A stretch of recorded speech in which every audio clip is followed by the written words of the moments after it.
Mr. H, I'm going to go inside. Whoops, here comes an airplane or something.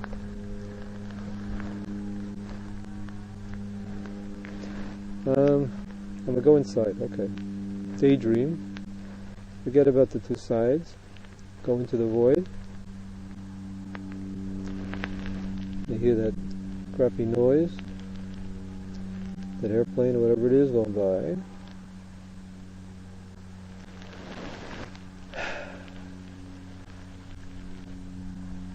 And I'm taking my time.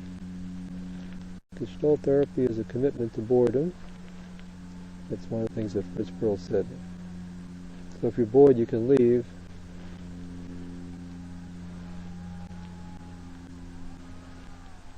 Dun, dun, dun. Contacting body awareness. And slouched over here. Sit up better. Breathe better.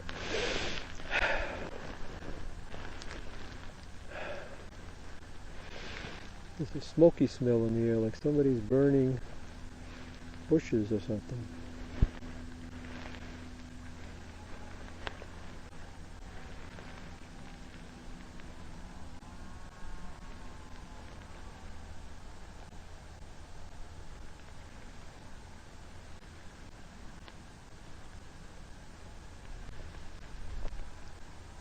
It takes time to find the images.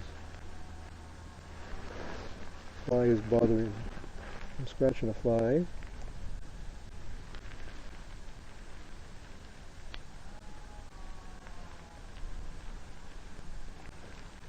Okay, I have an image. Thinking of noises. Disturbing noises. Image flashes back to about 1965. Before. There I was in Uncle Sam's army in Fort Sam Houston, Texas. And I was in a private, and because of being a private, I was living with all these other privates from all over the country. And here I had just walked out of medical school, big egghead type, and wanted to do music, to write music. That's why I walked out of medical school, to do music. And here I am listening all day long to music that I hate, rock and roll, loud music. So instead of writing the music I want to write, I'm stuck being drafted here into the army. Well, they told me if I didn't enlist, I'd draft me, so I enlisted. So the image is, I'm getting so angry about that noise. I pick up that radio on this guy's bed, double-decker bed, and I throw it right out the window. I threw it right out the window. Of course, he came and pummeled me for that. He pummeled me for that. Beat me up. But it was worth it. I felt it was worth it. Now, what does it have to do with this situation?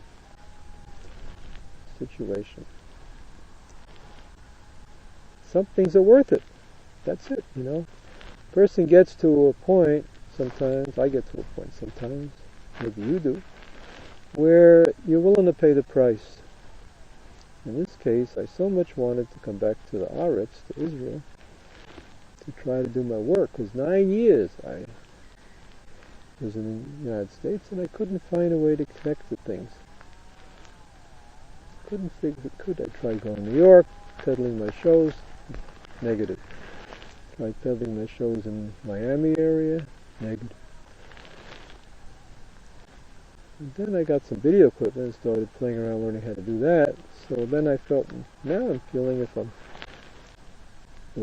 have some skills, I want to go back to Israel and do something with it. Not that I can't find a project to connect it and people to relate to in the United States. Meanwhile, Mother is 101 years old. Robert's in a wheelchair, Brother Robert. So 9 years went by until one day, well, Mother, you're getting very belligerent. You're starting to criticize me and say that I'm not doing what I should be doing and all this, and here I am giving up all this to be with you here. Well, that was like, that's the last straw, Mother. Okay, Mother? If you don't appreciate what I'm doing for you, well, then I'm not going to do it. I'm just going to leave. That plus all the other things I need to do. So that tips the balance. I'm leaving. I'm leaving. I'm going. Well, I'm going to die and it'll be all your fault. It won't be all, it'll be all your fault. See, now that's a trip. That's my projection of this critical side of myself and onto my underdog self. The top dog criticizes the underdog. Okay, but the image gave me power to deal with that. Because, like I said, person has a center, and when you contact your center, like I just did with this image, your soul, that's like a voice. A macrocosmic idea being sucked down into the microcosm is the way Rabbi Nachman talks about it in one of his essays. That the prophets nurse on a particular something or other. In other words, suck on something. Yeah, the prophets suck the images down from the macrocosm into the microcosm. In this case, the image of going back to 40 years ago, right? I was 22 years old, 45 years ago, almost. No, exactly 45 years ago. So that image came back from 45 years ago, and that's what we call, Plato calls, anamnesis. And here it happens right here. Plato talked about it 2,500 years ago, and here it happened right here and now.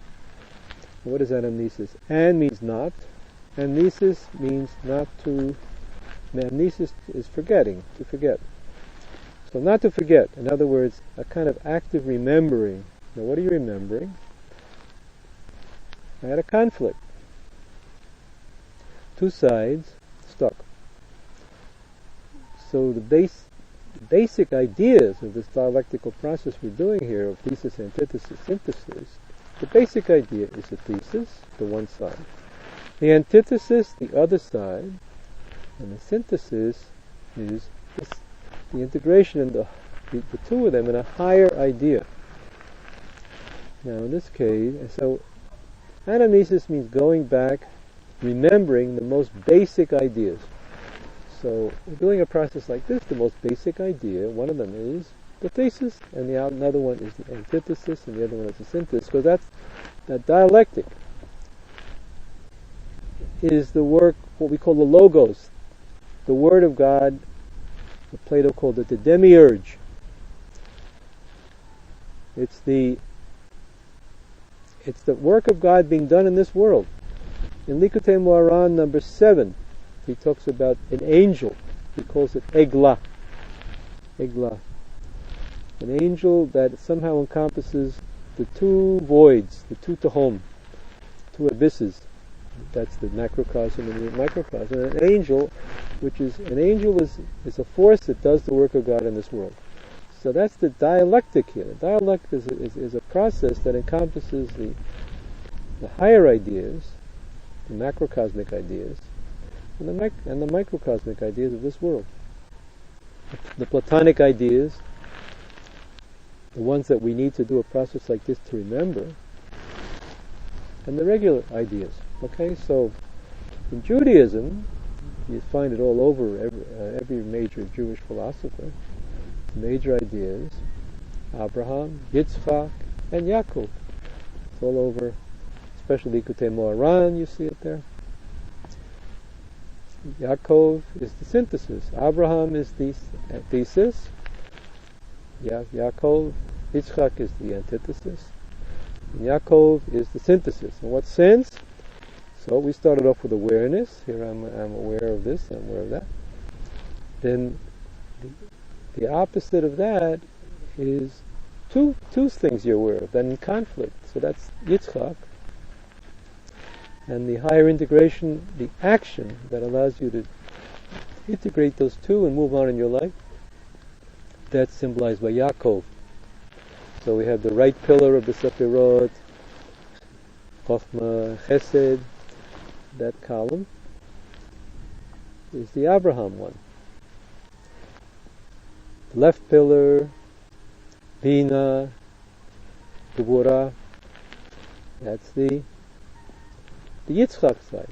And the middle pillar is the Yaakov side, the action. Okay, so in this case, going back to my little project, my little experiment here, I was torn between mother saying, you should feel ashamed of yourself, and me saying, I have a right to my needs also, and I have also a mission that's even as important as our mission here, you and me, in Israel.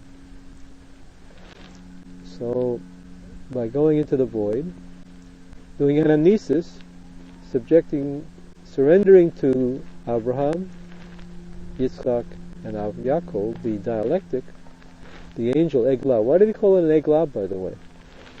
You point in Likutei Moharan 7, the root there, Eglah means a bull. He meant in the interpretation, the editors point out that Taurus, the bull, is associated to this somehow. So the word Eglah means bull, an angel that's somehow shaped like a bull. But if we use a little bit of philosophy that I'm sure Nachman of Breslav knew about, the word Eglah has the same roots as Igul. Igul means circle, circling. Now what circles? The dialectic, the spiraling dialectic. I'm torn between x and minus x, I somehow find my way out of that, move up to being torn between y and minus y, move out of that, get up to z and minus z. Okay? So it's a spiraling, ascending, it's a circle. And Aristotle says, and this is one of the key passages that Maimonides brought down from Aristotle into Judaism, that the most important kind of motion is local motion. What is local motion? Local motion is in a circle and in one place. So what kind of motion is in a circle in one place that also progresses? A spiral. You move from the bottom, and that's Jacob's ladder. One beat of the dialectic, the next beat of the dialectic, the next beat of the dialectic. So in this case we did one beat of the dialectic. I had torn between mother and myself, my own needs. We moved up from x minus x to y. The new idea is I have a higher purpose, a higher mission that I need to do, and it was worth the price. Mother, it was worth the price. I was worth the price. Here I am in Israel, struggling at age 67 to do a little bit what I can do, and it was worth the price, because you were taken care of by Robert, and you could have been taken care of by Barbara if you would agree to go there, but no, you had to be too stuck to your own independence. You wanted to be alone, so everyone has a right to commit suicide, and you more or less did that. Barbara could have taken you over there, but you wouldn't go. I know you wanted to be with Robert, but you could have found a way to bring Robert with you to Oregon. Okay, but you didn't do it. Alright, so I moved up to Y, moved up the angel, the dialectic. I moved up from one level to the next level up. And here I am at Y. Alright? Now, I don't know where Y is going to lead me.